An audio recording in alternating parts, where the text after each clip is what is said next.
نحمده ونصلي على رسوله الكريم أما بعد فأعوذ بالله من الشيطان الرجيم بسم الله الرحمن الرحيم محمد رسول الله صدق الله مولانا العظيم وبلغنا رسوله النبي الكريم الأمين إن الله وملائكته يصلون على النبي يا أيها الذين آمنوا صلوا عليه وسلموا تسليما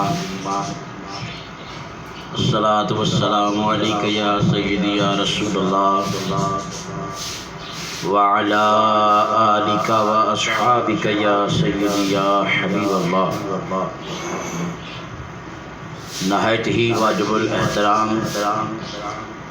سامعین و ناظرین، آج کے اس درس قرآن و حدیث سلسلہ نمبر 146 میں نبی پاک صاحب دولات صلی اللہ تعالی علیہ وآلہ وسلم کے اسم مبارک کے فیوز و برکات کے حوالے سے گزشتہ سلسلوں میں ہم عرض کرتے آئے ہیں۔ انشاءاللہ العزیز آج بھی آقا کریم صلی اللہ تعالی علیہ وآلہ وسلم کے نام مبارک کے فیوز و برکات آپ حضرات کے سامنے پیش کریں گے۔ گفتگو شروع کرنے سے پہلے گزارش کرتا چلوں، جن دوستوں نے ابھی تک ہمارا چینل سبسکرائب نہیں کیا وہ ہمارے چینل کو سبسکرائب کریں، بیل آئیکن کو دبائیں تاکہ آنے والے ہر پروگرام کا نوٹیفیکیشن سب سے پہلے آپ کو موصول ہو۔ سیدنا ابو ہریرہ رضی اللہ تعالی عنہ روایت کرتے ہیں کہ رسول اللہ صلی اللہ تعالی علیہ وآلہ وسلم نے فرمایا، ایک فاحشہ عورت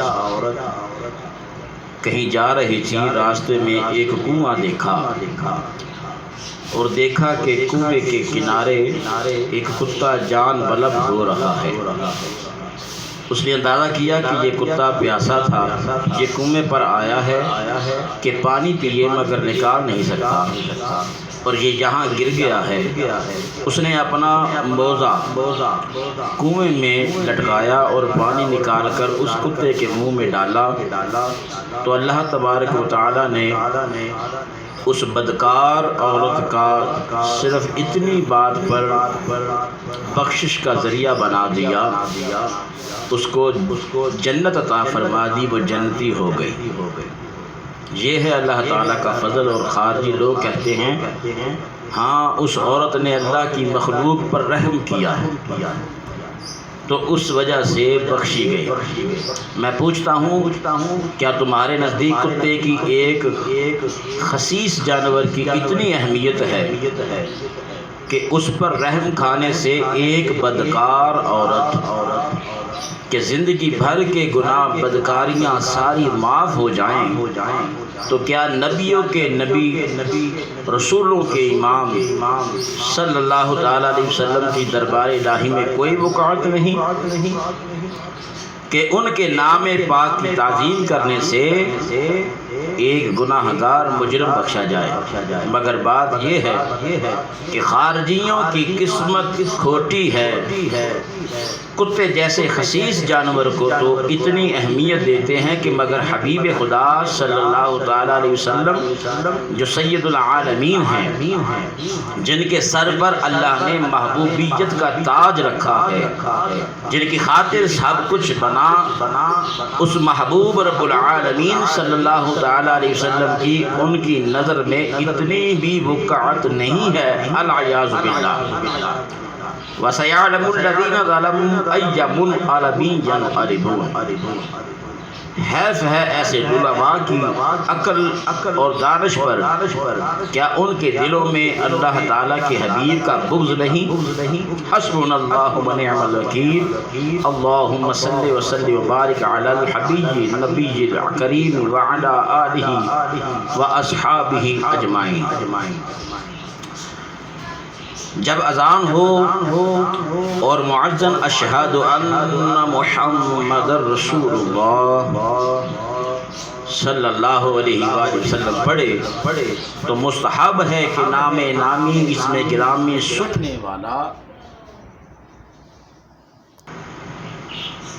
جب وہ نام نامی اسم گرامی سنے تو درود پاک پڑھے اور انگوٹھوں کو چوم کر آنکھوں سے لگائے۔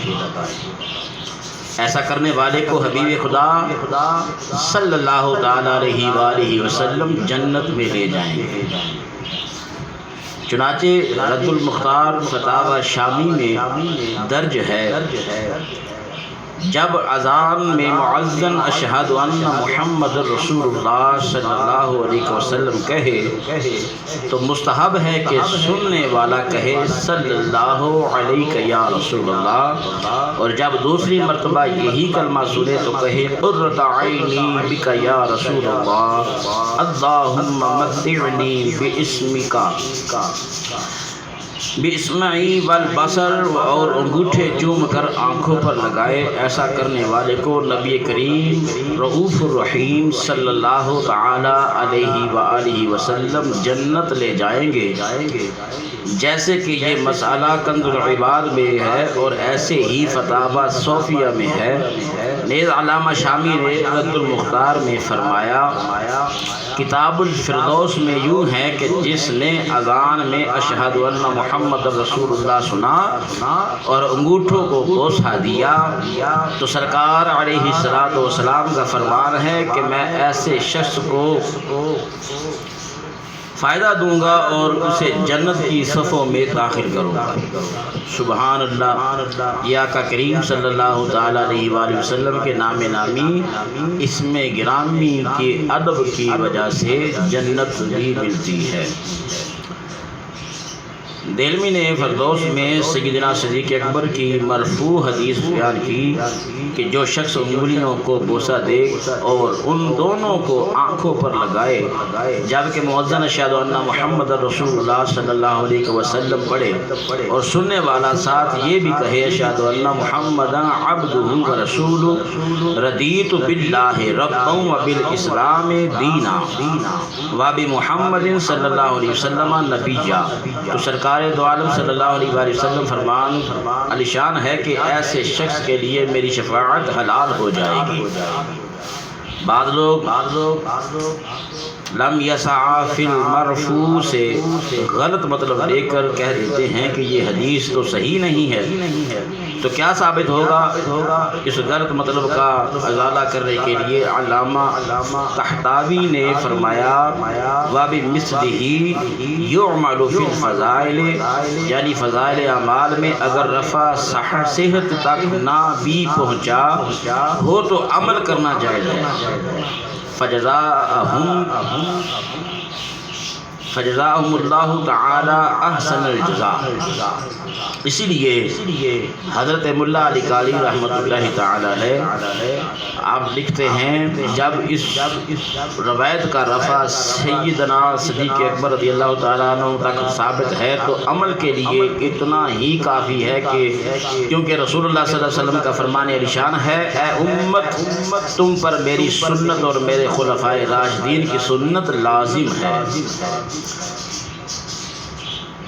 ابو سعید غفر اللہ جن ایام میں بحکم سیدی محدث اعظم پاکستان رحمت اللہ تعالی علیہ فتویٰ نویسی پر معمور تھا، ان دنوں ایک صاحب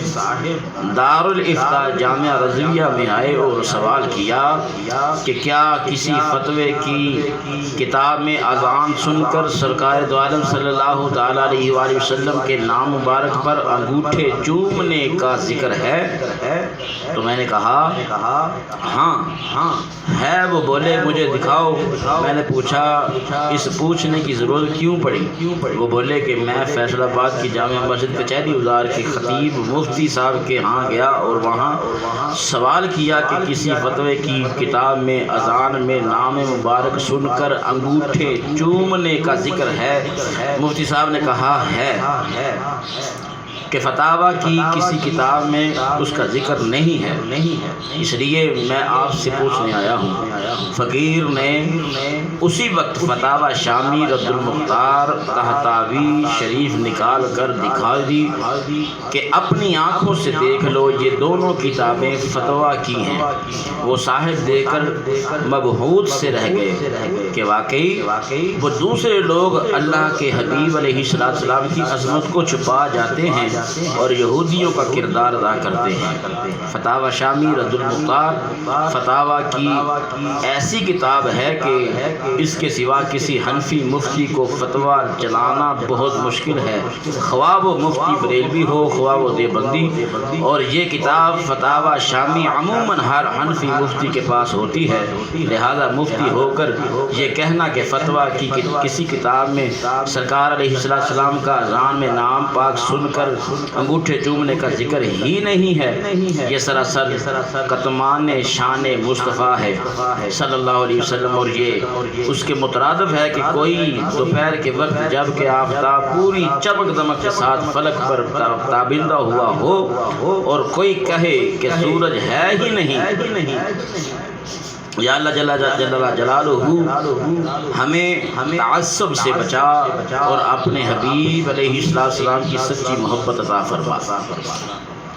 نام مصطفیٰ صلی اللہ علیہ وسلم کی تعظیم سے آنکھ سے کنکری نکل گئی۔ حضرت فقی محمد بابا رحمۃ اللہ علیہ نے اپنی آپ بیتی بیان کی